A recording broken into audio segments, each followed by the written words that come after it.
I just finished playing Shoemaker Legato Etude number 15. This one was a little bit different because I had to play forte like the whole time, whereas number 14 was piano or soft.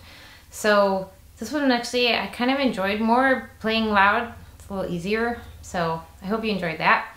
But I wanted to say a couple words about my approach to low horn playing since I did a video last week on high horn playing. There's some main points that you should make sure you're doing if you're new to low horn playing or struggling with it. The first is make sure that you are getting your tongue down low enough in your mouth. You want the cavity of your mouth to be as open as possible. You want your throat to be open as well, as though you're singing from your chest. Finally, it does help to lower your jaw. Well, it's actually essential that you lower your jaw as you go lower. It's like because you have to keep your lips together, but you can still lower your jaw as you go lower. I mean, I said that wrong. You can still lower your jaw when your lips are together. Otherwise, they won't buzz. But anyway, you gotta lower your jaw as you go lower. Another point is make sure your right hand is pretty open in the bell. So again, that goes with the trying to keep things big.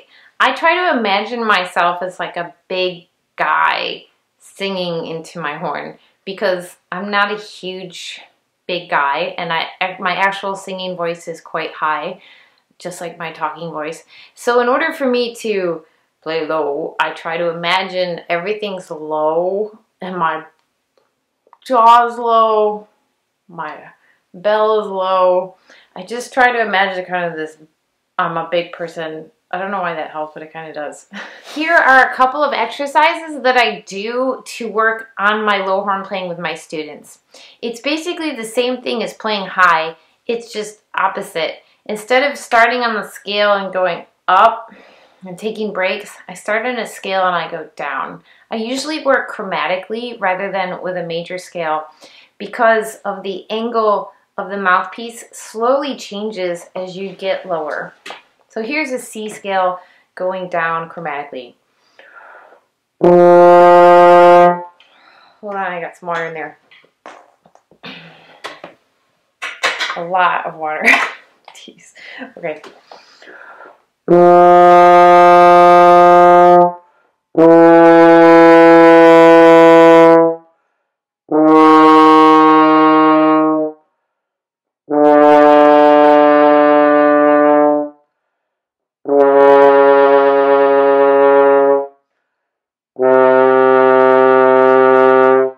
Now I'm using F horn right now to do that, but a lot of times I will use B flat horn in my low register because it is a little easier to produce the note.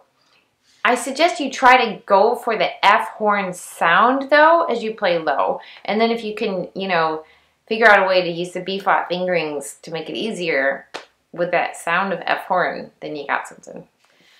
The opposite of high horn playing is low horn playing, right? So just like how we try to angle the mouthpiece away from our top lip when we play high, we do the opposite when we play low. We angle it into our top lip, which doesn't sound like healthy, but it's not that much pressure that you're putting on your top lip.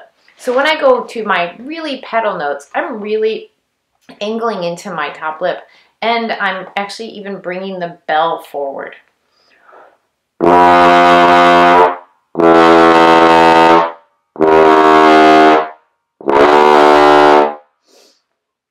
If you have a problem with scooping, it's because you're not getting your tongue out of the way and low enough, fast enough.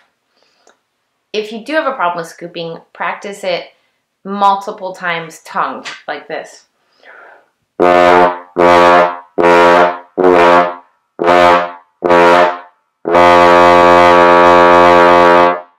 And I'm playing really loud, and the reason why is that really helps open up your low horn playing too. It's not to say that you should always play loud, it just really does help if you're just starting. Also, try to always use a tuner when you're playing low horn. If you're out of tune to play low horn, you're just going to screw up the section and screw up the sound. And also, it means that you're doing something wrong, probably with your mouth. You've got to use a tuner. If you can't really hear where you are, use a keyboard. Play the note on the keyboard or use a drum. Finding those notes, those audible memory, is really important to playing low horn. It's important to learn how to do, because half of the horn section really needs to play a lot of low horn notes. So that's basically half the jobs. It will be easier for you to get a job if you can do both high and low. A lot of people cannot play low horn. So I found a little easier for me to get a job when I was auditioning, but maybe you are a little easier at high horn. But if you think about it, why should we ignore that? Why should we ignore the fact that half the jobs in a section are low? And a lot of people can't do it. So take advantage of that. Learn how to play low horn and get yourself a job.